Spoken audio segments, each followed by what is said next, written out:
Hello and welcome to another session of Music Matters with Ev. And I'm so pleased to have the opportunity to interview someone who first came to my attention many years ago when his awesome voice arrested everyone who was sat in this venue I was playing at. And then afterwards, I've come to know him and realized that he's also got an awesome sense of musicality as well. So, Wayne, welcome. Hey, it's brilliant to talk to you. I feel like I've not spoken to you for too long. Exactly, Yeah. exactly. So, how you doing? All right. Yeah, not bad. I mean, a lot of us are in this situation, aren't they? So I've been trying to practice my piano as much as I can whenever I get chance, and still listening to lots of music. I was saying to my wife the other day, because I usually buy tickets for gigs and basically just give them to her and say, right, we're going to this. But obviously we can't do that at the moment, so it's a big hole in our lives, really. I'm sure it'll get better. We went to a few online gigs. Mm-hmm, A guy called John Gom did one, a guitar player. He's fantastic. mm-hmm, So kind of carrying on music as much as possible. I've discovered a lot more music. I think 2020 was actually an amazing year for music. mm. I don't know how you feel about that, but there was a lot. Got a lot from Six Music. I think just sitting there, like, oh, this is good. This is good. Mm. Yeah. So take us back to the beginning for you, musicality for you. My parents were they never were professional or qualified musicians, but they would always play a lot of Beatles to me, and a lot of my dad was really into playing me Led Zeppelin and Queen, early Queen, and he'd talk about the way the music transitions, and I think, yeah. So my first kind of moment where I realized I could sing at all, had any kind of sense of pitch properly, was when I got asked to play in the nativity play when I was 7. And yeah, so yeah, I just thought it just seemed to just be a really nice thing to do. I was always that kid that was annoying, wanting to perform in front of everybody. I was actually looking at some old photos the other day, and I was thinking, "Oh God, I bet I was so annoying." My mum said I wasn't, but she's completely biased. But All yeah, parents are. I did keyboard lessons for quite Hmm. a few years, and I was looking at my old. I got to grade 4 on keyboard. Hmm. I wish I would have done piano though, and I wish I would have Okay, done jazz. okay. I think Well, me and you have spoken about that a lot, haven't we? we'll come to that. Mm. Before before we get to the jazz and the piano, what about the guitar and bass? Where did they figure? How did they come into the mix? There was always a cheap classical guitar lying around our house, and my parents played it a lot. Um, I just used to pick it up, and I just used to like if I could get any kind of sound out of it that sounded like a record, and I could play along with a record. It was always about playing along with records for me, because I wanted to sort of pretend to myself that I was part of the record. Mm, And then your brain starts to separate the different instruments, because I think music was just this blur of sound to start mm, with. mm, Um, so the guitar was a way of doing that, because I could, oh, he's doing this or whatever. And mm. obviously it started with this cheap guitar, and then I eventually managed to persuade my parents to buy me a bass guitar. Hmm. Didn't have an amp. I used to just play it through the hi-fi amp, and I couldn't understand why it sounded terrible. But yeah. So that's guitar and bass. What about bands? Did you form a band when you were at school or university? Yeah, so me and my mates, I basically learned how to play bass with my friend who was a drummer. And we were pretty much close to being brothers, really, because I probably spent more time between the years of 0 and 16. I probably spent more time with him than I did my mum. Mm, Um, yeah, we just palled around all the time, and it was almost like a competition. And the real sort of most powerful influence was the police.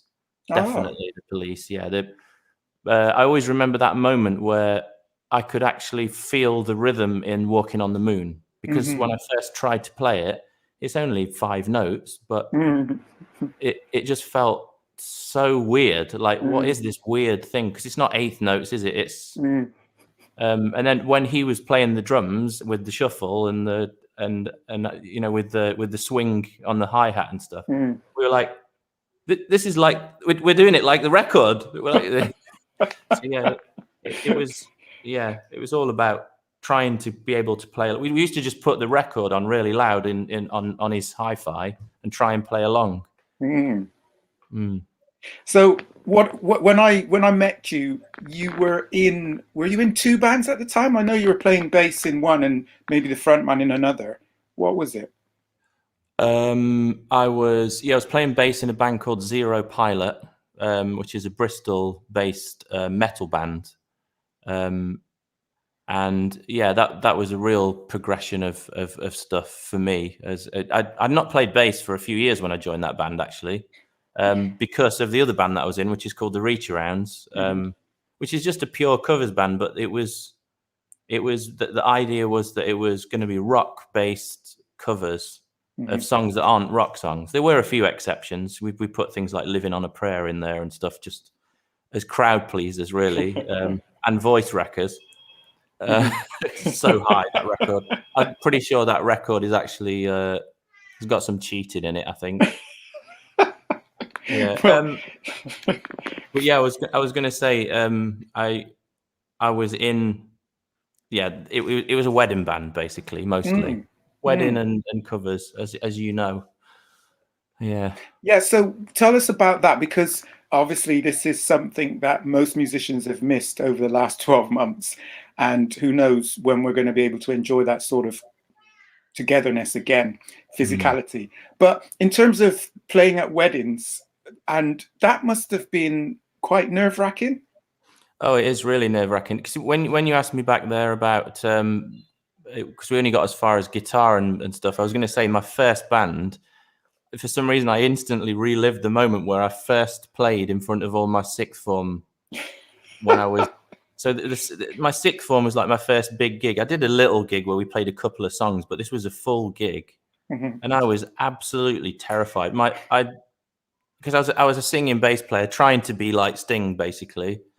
And my head was shaking, my legs were shaking. I eventually got into it, but yeah. So I remember when we first played a wedding gig in the Reach Arounds, that feeling came back. But you just have to get through it, don't you? Because that's kind of the thrill, isn't it? It's like, I guess a snowboarder gets the same, that there's a chance if they make a mistake, they could die. It's not quite as dangerous as that, but it's that thrill of, am I going to mess this up? Yeah.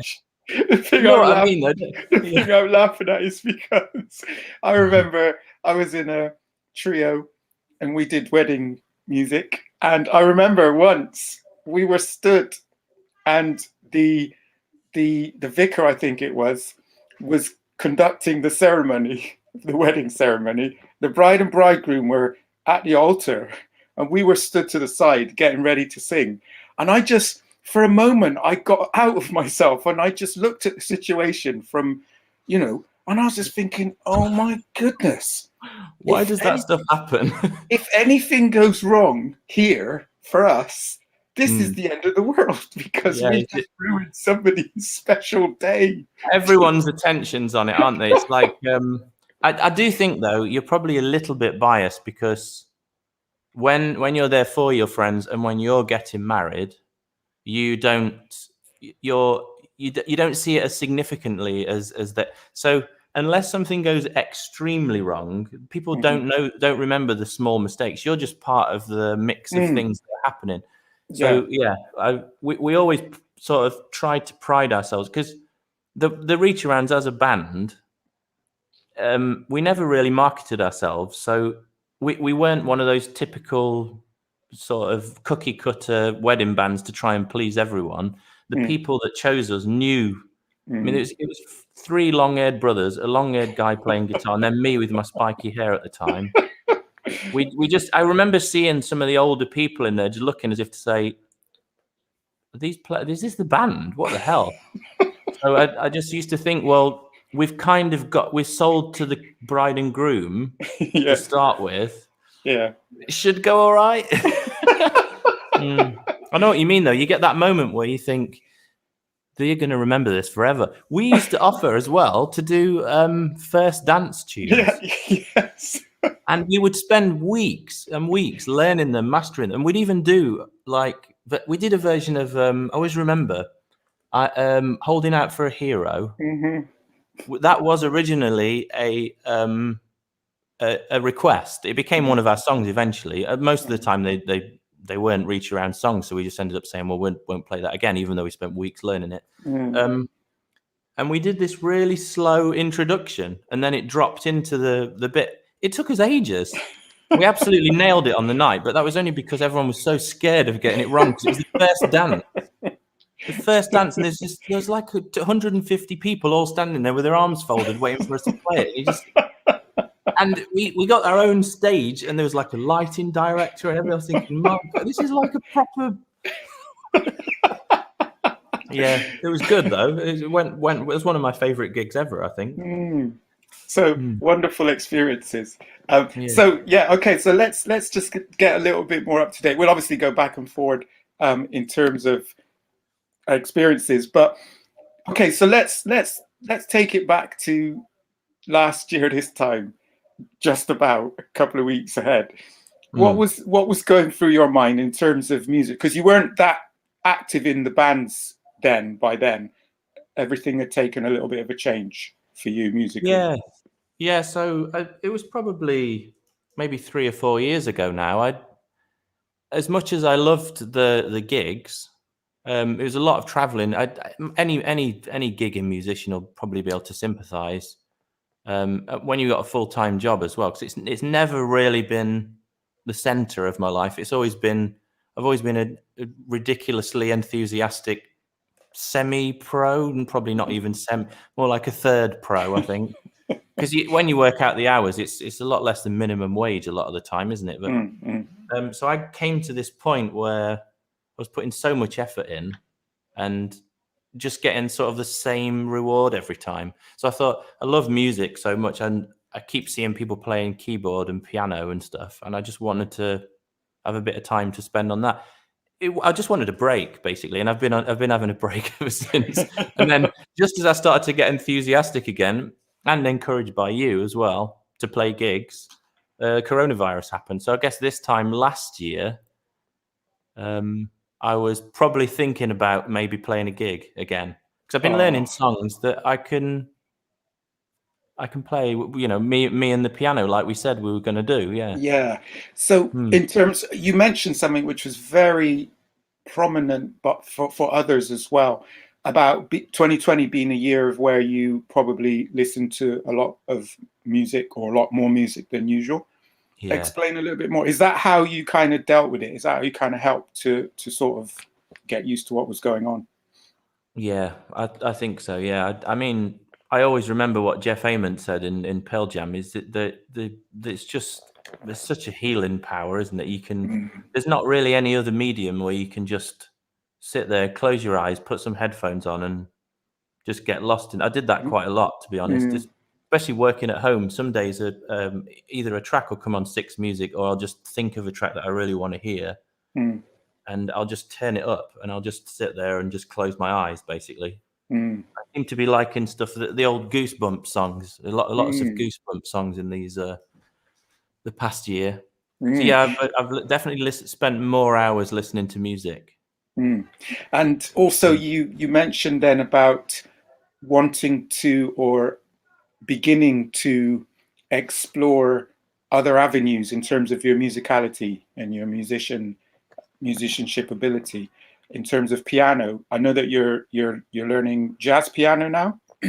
Yeah, that's right. Yeah, I think if I go back to what I said before, I mean, I wish I would have started with jazz piano, because it's, or at least any form of jazz, the jazz mentality towards it.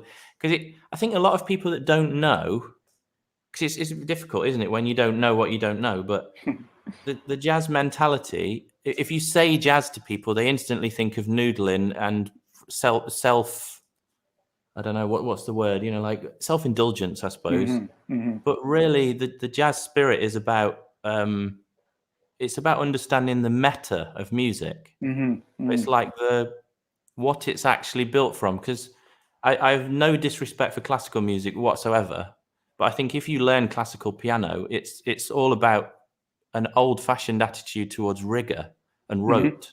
And that and performance is really important. It's absolutely vital if you want to actually play music. But I'm pretty sure there's quite a lot of grade 8 classical players that don't really know that much about improvisation, or they couldn't really go outside the box of what they're doing, if you know what I mean. Sure, they're still amazing players, but if they'd done jazz all along, they could probably still play the classical stuff and also be able to solo. So for me, it was I've spent a lot of years. I understand how to sing solos or to just improvise as a singer.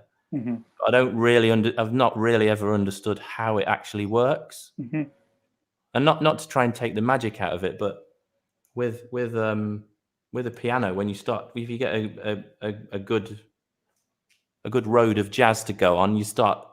I've got this left hand thing going, and I'm starting to mess around with the scale with my right hand. And you think, oh, this is what they do. This is what you know what I mean. It's like it's unlocking this completely. I mean, that's my personal experience. It was a completely mysterious thing to me, that how can they just play what comes into their head? How does it?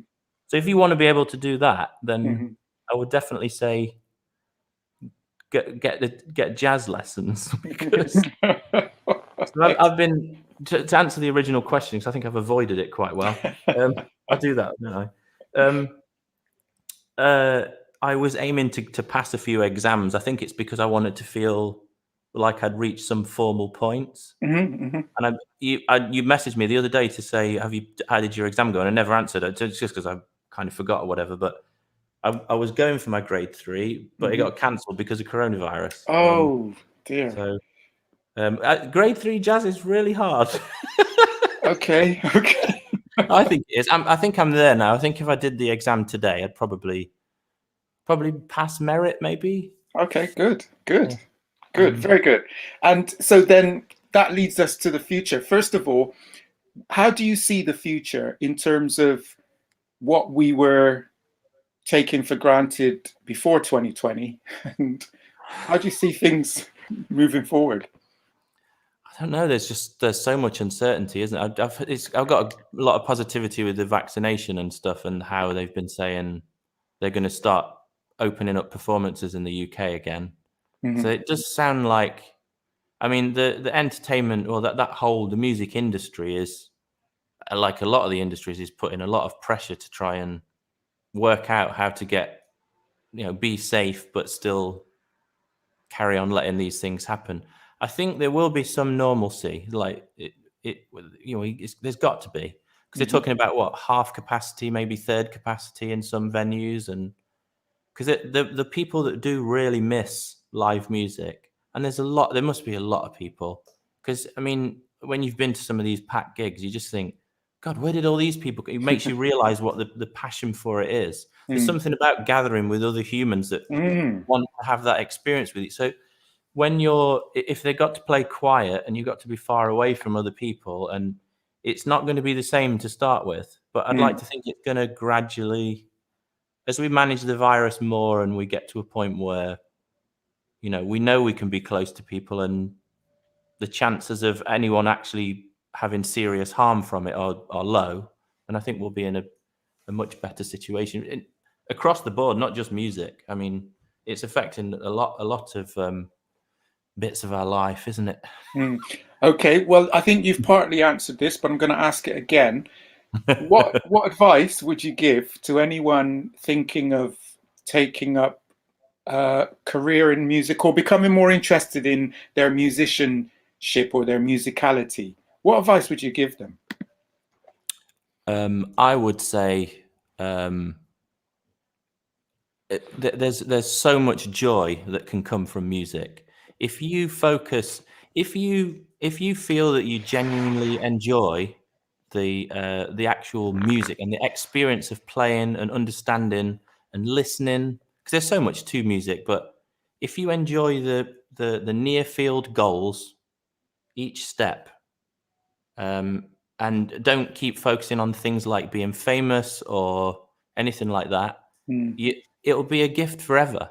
It is a gift forever. I mean, I've never really aspired to be famous, and I've not my level of success is menial on the global stage. But music has brought so much joy to my life, time and time again, and it creates connections to people. So I would say if you're interested in those things, then it'll always give you stuff. You know, if you it gives you something forever, I think. So if you keep that in mind, to be able to say it as a career, I don't know. I've got some really, really talented friends who are serious pro musicians, and some of them are more successful than others in terms of financial. But they're all doing okay even now. So it's an honest trade, I think, if you're prepared to put the hard work in. Okay, thank you for that. And also, can we touch on the online presence now, the online arena? What do you think about that? Oh, it's changed stuff a lot, hasn't it? It really has. It's interesting to see the shift from. I mean, because when I was looking at my old CD collection yesterday, I found it in a box, and there's it was that time when they used to just drag it between parties and stuff, and there's like CDs with chunks missing out of them and stuff. But the whole obsession with physical media seems to have gone, and with everything going on to streaming, I mean, I've always had qualms with the music industry in general. I think it's the general corporate attitude in a lot where the little guy seems to be the actual creators. Very rarely seem to be the ones that maximally benefit from it all. It always seems to be the suits and the people in charge of the business that engineer it so they've got as much money as they can have. And that I mean, I'm not really gone into the super detail about it, but Spotify is definitely probably a big culprit in this. It's probably depends what you define as a culprit. I suppose it's just taking advantage of a situation. These sorts of things evolve into it. But I think actually the arena is much better. So I think the concept of genres is definitely a thing still. But when I was a kid, there were groups of people associated with different styles of music. Which doesn't seem to happen now. I mean, I would look at so Alexis's nephew, my wife's nephew.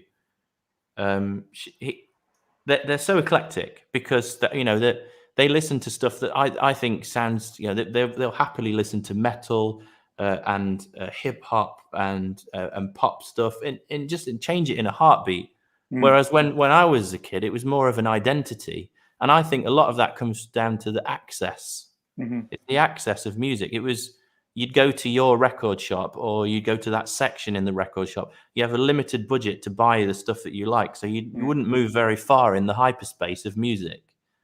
Whereas with Spotify, it's constantly recommending you all this stuff. So the access is great. So there's the potential. I mean, there's more noise now. So everything's changed, hasn't it? It really has. Absolutely.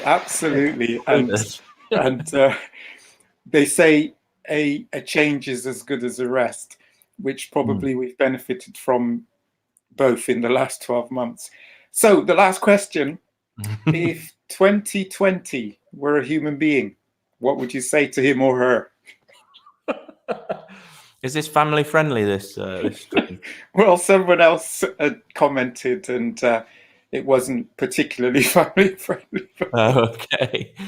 I don't know if you can blame a year. I don't really know. I just remember getting to the end of 2020 and people saying, "Oh, that year can do one, and we'll everything will be all right in 20." I don't think the universe cares about arbitrary boundaries that these meatbags have made. It wasn't the best year, and I kept seeing all these people like clips. There was this video I saw. I'd probably send you a link to it later, but it's lots of famous people saying 2020 is going to be the year for me. I've got a tour booked. I've got the whole thing. It's all, and then it just all got cancelled. So it's made us slow down. You got to focus on the positives, haven't you? It's made us slow down. It's made us think. It's definitely made me think about what's important to me. Some days I'll sit there and I think, oh yeah, I don't have anything important to do today, other than to make sure I do my job and just cover the basics. It does make you reconsider what's important. So what would I say to it? I'd say I don't like you very much, but I appreciate what you've. It's like when somebody does something bad to you, isn't it? There's always a lesson you can take from it. Yeah, and I don't think 2021's really going to be. It's become part of our life now, isn't it? I don't think it's. By the end of it, it should be all right, I think. So it's a near relative. Yeah, yeah. It's his slightly less bad-looking brother, maybe. I don't know. Excellent. You know what? Wait, that is awesome. So listen, I want to thank you for taking the time and sharing a few moments with us on this glorious Sunday morning. And and I so look forward to the time when, should things open back up and things get back to some semblance of normality, that others like I will get to experience and sample your awesome sounds. That's what I'm looking forward to. That's what I'm so looking forward to. I want to be able to play with you, because I'm almost at the point where I might actually be able to. I think you overestimate my. You probably can see that I've got the talent to be able, but I didn't really have the experience at that point. Well, I'm sure you're getting it now. Yeah. All right. Well, thank you very much. And until we meet again, you take care, and all the best to you and yours. So good to see you, man. All the best. All right. Take care. Bye. Cheers.